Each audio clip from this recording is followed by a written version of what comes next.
Hello बच्चा party, कैसे हो? स्टोरी टाइम कहानी जो जीना सिखाए में आप सबका स्वागत है। तो आज की कहानी बहुत ही इंटरेस्टिंग, अच्छी और मनोरंजक है। आज की कहानी में हम सुनेंगे महान कवि कालिदास जी के जीवन की कुछ घटनाएं, उनके जीवन से संबंधित एक कहानी। वो एक महान विद्वान थे, ज्ञानी थे, महाकवि थे और ग्रंथ के रचयिता थे। जो संस्कृत भाषा आप लोग सुनते हो, श्लोक, मंत्रोच्चार, तो इस संस्कृत का निर्माण, उस भाषा का निर्माण स्वयं कालिदास जी ने किया। और इंटरेस्टिंग फैक्ट क्या है आपको पता है कि जो कवि कालिदास जी है वो पहले इतने ज्ञानी नहीं थे, विद्वान नहीं थे। अपने जीवन में उन्होंने कभी किताब को, मतलब पता ही नहीं था उनको अक्षर क्या होता है, ज्ञान क्या होता है।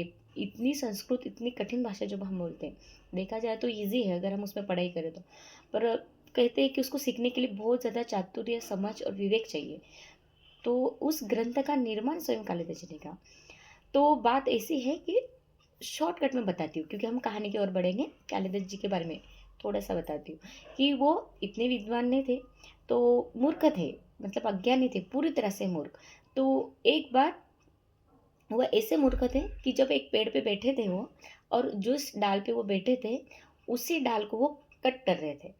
तो कुछ लोगों ने उन्हें देखा कि ये तो कितना महामूर्ख है। तो उन्होंने उनको, कालिदास जी को कहा कि आपको हम एक बहुत अच्छी जगह पे ले जा रहे हैं जहाँ पर स्वयंवर चल रहा है, और वहाँ पर एक बहुत अ, अच्छी स्पर्धा होने वाली है, और उसमें आपको ही, आप जैसे ज्ञानी इंसान को ही वहाँ पे पार्टिसिपेट कर सकते हैं, आप उसमें सहभागी हो सकते हैं। तो आपको निमंत्रण है।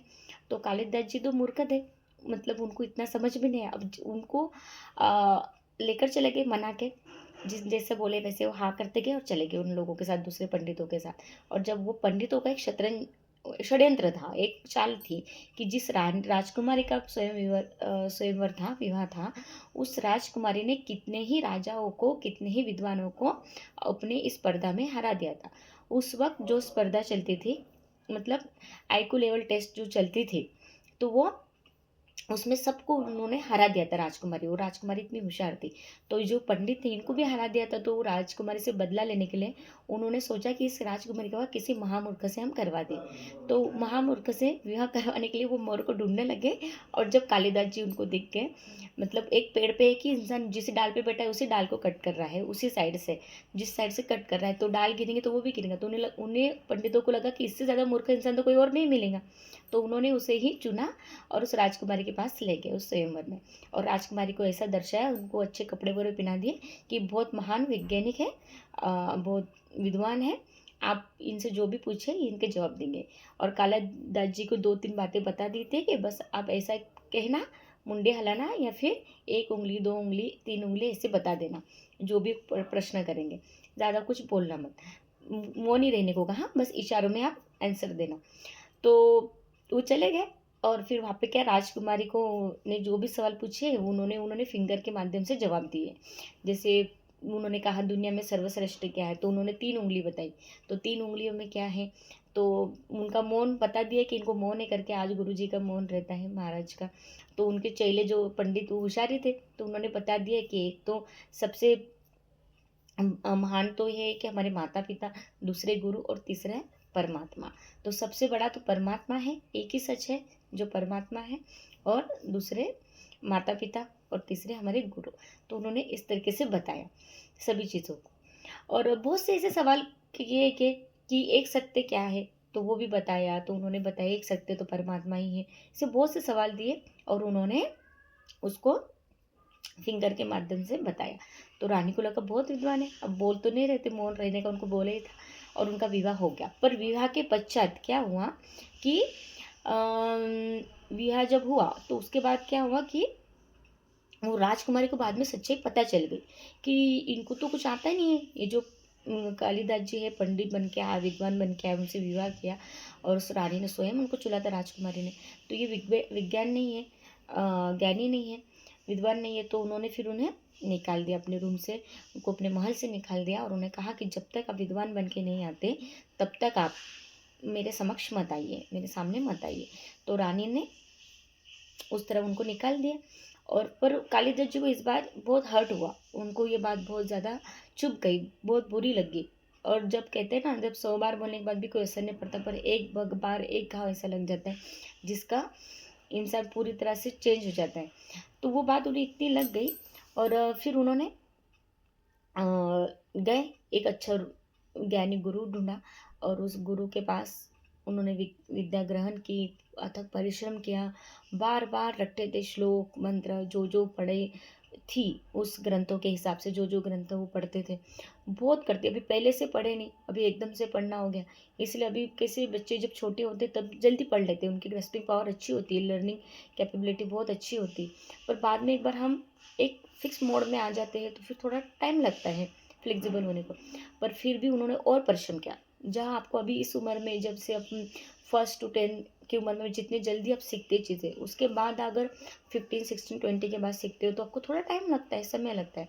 पर उस टाइम पे और ज़्यादा 1 से 10, 100 गुना और ज़्यादा मेहनत करना पड़ी। तो कालिदास जी ने बहुत मेहनत की, और वो विद्वान बन गए, ज्ञानी बन गए, और ऐसे ज्ञानी बने कि राजा विक्रमादित्य, जो विश्व के सम्राट माने जाते थे, इतने, सोमनाथ जो हम बोलते हैं ना, सोमनाथ जी का जो मंदिर है गुजरात में, तो वहाँ की वो मंदिर उन्होंने बनाया था पूरा सोने का। तो इतने सम्राट थे विक्रमादित्य, जो पहले राजा थे, तो उनके दरबार में वो 9 रत्नों में से एक थे। इतने ज्ञानी थे, इतने वो विद्वान बन गए।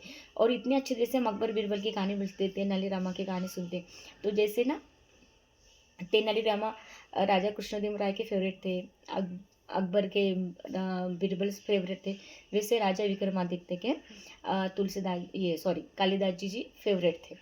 तो इस तरह से मतलब उनके मित्र भी बन गए, और उनके दरबार के 9 रत्न में से एक रत्न भी बन गए। तो ऐसे थे कालिदास जी की छोटी सी कहानी आपको मैंने बताई। उसके बाद क्या हुआ, अभी सुनिए। एक बार क्या हुआ, राजा विक्रमादित्य ने कहा, दरबार में ऐसी सभा भरी थी, और दरबार के सभा में एक बार विक्रमादित्य ने कहा कि इंसान का जो रंग रूप है वो बहुत ज़्यादा मायने रखता है, उसका आकर्षक होना, उसका सुंदर होना, है ना, ये सब चीज़ें, उसका व्यक्तिमत्व बहुत ज़्यादा मायने रखता है उसके गुणों से ज़्यादा। तो कालिदास जी को ये बात कुछ अच्छी नहीं लगी, पर उन्होंने राजा जी के सामने कुछ कहा नहीं, और उन्होंने उस बात को वहीं छोड़ दिया। फिर एक दिन कालिदास जी और विक्रमादित्य जी राजा, तो दोनों टहलने गए बगीचे में, और जैसे ही बगीचे में टहल रहे थे, बहुत समय तक विचार विमर्श करते गए, कुछ बातों पे चर्चा करते गए। तब इस बीच कालिदास जी ने उनके सेवकों को कहा कि आप भोजन की तैयारी भी कर दीजिए, क्योंकि महाराज का दोपहर के भोजन का समय हो रहा है, लंच का, और 2 घड़ों में पानी भर के दीजिए। तो 2 घड़े कौन से, तो एक मिट्टी के घड़े में पानी भर के रखिए, और दूसरा घड़ा सोने के घड़े में पानी भर के रखिए, और राजा जी को सोने के घड़े का ही पानी दीजिएगा। और तो ठीक है, सेवकों ने तो बात मानी। फिर कुछ देर और बैठे बगीचे में, बातचीत करी, कुछ कुछ जो विषय होते उस पर निर्णय लिया। अब राजाओं के साथ सलाह मशवरत होती है, और कालिदास जी तो विद्वान थे, तो ऐसी उनकी बातें चली। फिर भोजन का समय हुआ, तो दोपहर के भोजन के समय फिर राजा जी को प्यास लगी, तो राजा जी ने पानी मंगवाया, तो सेवक ने उन्हें सोने के बर्तन के पानी ला के दिया। तो जैसे ही राजा जी ने पानी पिया तो उनको अजीब सा लगा, उन्होंने थूक दिया पानी, और अच्छा नहीं लगा। फिर राजा जी ने कहा कि दूसरा पानी लेके आए। फिर सेवक ने उनको घड़े का पानी ला के दिया, तो घड़े का पानी पिया तो उनको बहुत अच्छा लगा, उन्होंने पिया, ठंडा लगा, मस्त लगा। फिर कालिदास जी ने पूछा, महाराज आप तुम राजा है, आपको स्वर्ण के बर्तन से पानी पीना चाहिए, है ना, आप तो महान है, वो कितना सुंदर है, आकर्षक है, और इतना मूल्यवान है सोने का बर्तन। तो कालिदास जी ने कहा, वो सुंदर है, आकर्षक है, मूल्यवान है, तो क्या हुआ, पर उसमें का वो पानी कड़वा लग रहा है, अच्छा नहीं लग रहा है, उसमें सुगंध भी नहीं अच्छी लग रही है, तो वो मैं कैसे पी सकता हूँ, तो उस पानी का कोई मूल्य नहीं हुआ ना फिर। तो कालिदास जी ने कहा, अच्छा फिर आपको इसका पानी क्यों किया आपने, मिट्टी के बर्तन का, तो उन्हें मिट्टी का बर्तन, भले ही वो मिट्टी का बर्तन है, पर उसमें पानी सुगंधित लग रहा था, ठंडा था, आत्मा तृप्त हो गई। तृप्ति तो मिट्टी के बर्तन के पानी पीने से ही होती है, संतुष्टि।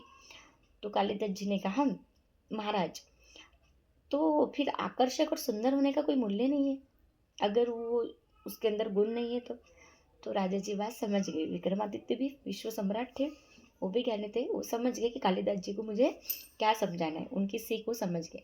तो उन्होंने कहा, जी कालिदास, ये बात सही है, मैं समझ गया हूँ आप मुझे क्या कहना चाहते हैं कि सुंदर और आकर्षक होना, जब आपके अंदर कोई गुण नहीं है, कोई आपके अंदर अच्छा ही नहीं है, तो वो कोई मायने नहीं रखता, है ना। भले ही आप कितने ही सुंदर हो, कितने आकर्षक हो, पर आप भले ही कुरूप हो, है ना, आपका रंग रूप काला गोरा हो, कैसा भी हो, तो वो, पर आपके अंदर गुण है, आपके अंदर एक विशेष व्यक्तिमत्व है, तो आप सर्वनीय है ना, आप वो इंसान पूजा जाता है। तो ऐसे कितने महान लोग होकर के जो भले ही दिखने में सुंदर ना हो, कुरूप हो, या कैसे भी हो, पर फिर भी वो विद्वान होते हैं, ज्ञानी होते हैं, और वो पूजे जाते हैं। अभी देखो, जैसे हम इसीलिए, कोई गोरा है, काला है, हाइट में छोटा है, बड़ा है, पर फिर भी इसमें गुण है, तो फिर वो तो विश्व प्रसिद्ध होता है, ज्ञानी कहलाता है, लोग उसको पूछते हैं। तब उसका रंग रूप कोई मायने नहीं रखता है, उसका आकर्षक व्यक्तिमत्व कोई मायने नहीं रखता है।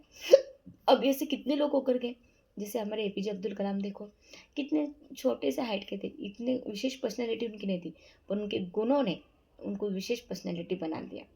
अब इस पे एक कहानी बताती हूँ, छोटी सी माँ, कि एक बार जब हमारा मिसाइल सक्सेसफुल हुआ, तो उस वक्त एपीजे अब्दुल कलाम को पता है ना, राष्ट्रपति थे और साइंटिस्ट थे सबसे प्रसिद्ध।